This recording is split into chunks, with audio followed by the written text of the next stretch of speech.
ହଉଛି ସେଇ ତାଳସାରୀ, ଯୋଉ ତାଳସାରୀ ସମୁଦ୍ରରେ ଅଳ୍ପ କିଛି ଦିନ ତଳେ ବଙ୍ଗୀୟ ଅଭିନେତାଙ୍କର ମୃତ୍ୟୁ ହେଇଥିଲା, ସମୁଦ୍ର ଜୁଆରରେ ଭାସିଥିଲେ।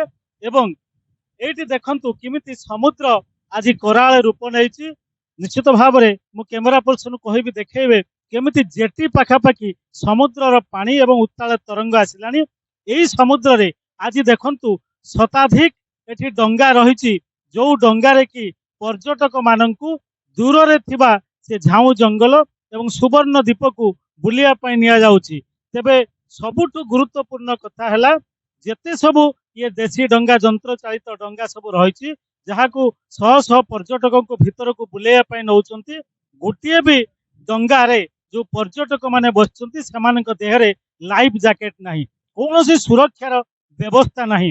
ଅତଳ ତଳ ସମୁଦ୍ର, ତାର ପାଣି ଏବଂ ତାର ତରଙ୍ଗ ଢେଉ ନିଶ୍ଚିତ ଭାବରେ ମନରେ ଭୟ ସୃଷ୍ଟି କରୁଥିବା ବେଳେ ବିଗତ ଦିନକୁ ଯଦି ଆମେ ଦେଖିବା, ଶହ ଶହ ପର୍ଯ୍ୟଟକ ଏଠି ବିପଦ ମୁଖରେ ରହିଛନ୍ତି ଏବଂ ଅନେକ ପର୍ଯ୍ୟଟକଙ୍କର ମଧ୍ୟ ଏଠି ମୃତ୍ୟୁ ଘଟିଛି। ନିଶ୍ଚିତ ଭାବରେ ଆପଣ ଏଟାକୁ ଅନୁଭବ କରିପାରୁଥିବେ କିଭଳି ଭାବରେ ଡଙ୍ଗା ମାଧ୍ୟମରେ ଏମାନେ ବିପଦ ସଂକୁଳ ଅବସ୍ଥାରେ ଯାଉଛନ୍ତି ସମୁଦ୍ର ଭିତରକୁ ବୁଲିବା ପାଇଁ। ଏବଂ ଏଠି ଯୋଉ ମାନେ ଏ ଡଙ୍ଗା ଚାଳନା କରୁଛନ୍ତି, ଯୋଉ କର୍ତ୍ତୃପକ୍ଷ ଏ ଡଙ୍ଗାର ଦାୟିତ୍ୱରେ ସବୁ ଅଛନ୍ତି, ନିଶ୍ଚିତ ଭାବରେ ସେମାନଙ୍କର ଇଏ ହଉଛି ମନମୁଖୀ କାର୍ଯ୍ୟ। କୌଣସି ପ୍ରକାରର ସୁରକ୍ଷା ବ୍ୟବସ୍ଥା ନାହିଁ ଏଠି, ନା ଲାଇଫ ଜ୍ୟାକେଟ ଅଛି, ନା ଏମାନଙ୍କ ପାଖରେ କୋଷ୍ଟ ଗାର୍ଡ ରହିଛନ୍ତି। ସମୁଦ୍ରର ଭିତରକୁ ଏମାନେ ନେଇକି ଯାଉଛନ୍ତି ଶହ ଶହ ପର୍ଯ୍ୟଟକ ମାନଙ୍କୁ ଏବଂ ଯୋଉ ପର୍ଯ୍ୟଟକ ମାନ କେତେ ପର୍ଯ୍ୟଟକ ଏଠି ଭିତରକୁ ଗଲେ ଏବଂ କେତେ ପର୍ଯ୍ୟଟକ ଭିତରୁ ଆସିଲେ ତାହାର ସଂଖ୍ୟାର ମଧ୍ୟ କୌଣସି ଗଣନା ନାହିଁ। କାରଣ ଯଦି ଭିତରେ କୌଣସି ଦୁର୍ଘଟଣା ହୁଏ, ପର୍ଯ୍ୟଟକ ଗୋଟେ ଧରିନିୟନ୍ତୁ ଡଙ୍ଗା ଗୋଟେ ବୁଡିଗଲା ଭିତରେ, କେତେ ପର୍ଯ୍ୟଟକ ଯାଇଥିଲେ ଏବଂ ସେମାନଙ୍କୁ କିଏ ନେଇଥିଲା, କୋଉ ଡଙ୍ଗା ନେଇଥିଲା, ସେ ବାବଦରେ କୌଣସି ପଞ୍ଜୀକରଣ ନାହିଁ।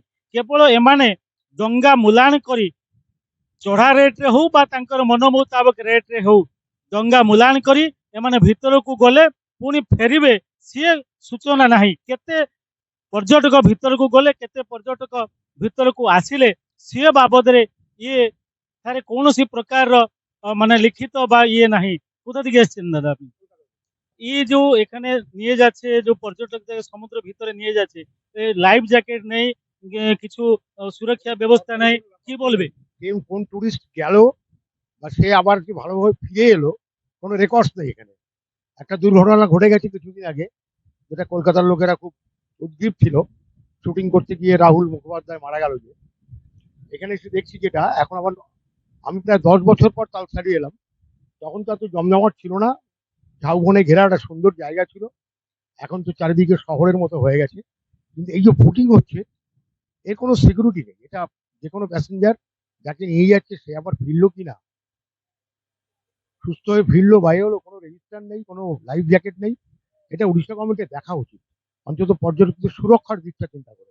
ନିଶ୍ଚିତ ଭାବରେ ଆପଣ ଦେଖୁଥିଲେ ଯାହା ଜଣେ ପର୍ଯ୍ୟଟକ କହୁଥିଲେ ଯେ କେତେ ପର୍ଯ୍ୟଟକ ଭିତରକୁ, ସମୁଦ୍ର ଭିତରକୁ ଡଙ୍ଗାରେ ଯାଉଛନ୍ତି, କେତେ ଫେରୁଛନ୍ତି, ତାର କୌଣସି ପଞ୍ଜୀକରଣ ନାହିଁ। ନିଶ୍ଚିତ ଭାବରେ ଏହା ଅତ୍ୟନ୍ତ ଦୁଃଖଦାୟକ ଘଟଣା ଏବଂ ଇଏ ପର୍ଯ୍ୟଟକ ମାନଙ୍କର ସୁରକ୍ଷାକୁ ନେଇକି ଉଠିଛି ପ୍ରଶ୍ନବାଚୀ। ତେବେ କୋଉ ସଂସ୍ଥା ଏଠି ଏ ପର୍ଯ୍ୟଟକ ମାନଙ୍କୁ ଭିତରକୁ ଡଙ୍ଗାରେ ନଉଛନ୍ତି, ଏହାର ସରକାରୀ କୌଣସି ମାନ୍ୟତା ଅଛି କି ନାହିଁ, ଜିଲ୍ଲା ପ୍ରଶାସନ, ବ୍ଲକ ପ୍ରଶାସନ ଏ ବାବଦରେ ଜାଣିଛନ୍ତି କି ନାହିଁ? ଯଦି ଜାଣିଛନ୍ତି ଏଠାରେ କାହିଁକି ସୁରକ୍ଷା ବ୍ୟବସ୍ଥା ହେଉନାହିଁ, ସେଇଥିପାଇଁ ଉଠିଛି ପ୍ରଶ୍ନବାଚୀ। ତେବେ ଏ ସବୁର କିଭଳି ହେବ ସମାଧାନ, ତାକୁ ନେଇ ଆମ ବଡ ଖବର ଏବେ ଉଠାଇଛି ପ୍ରଶ୍ନ। ବାଲେଶ୍ୱର ଜିଲ୍ଲା ଭୋଗରାଇ ତାଳସାରୀରୁ ଦିଲ୍ଲୀପ କୁମାର ଦାସ, ବଡ ଖବର।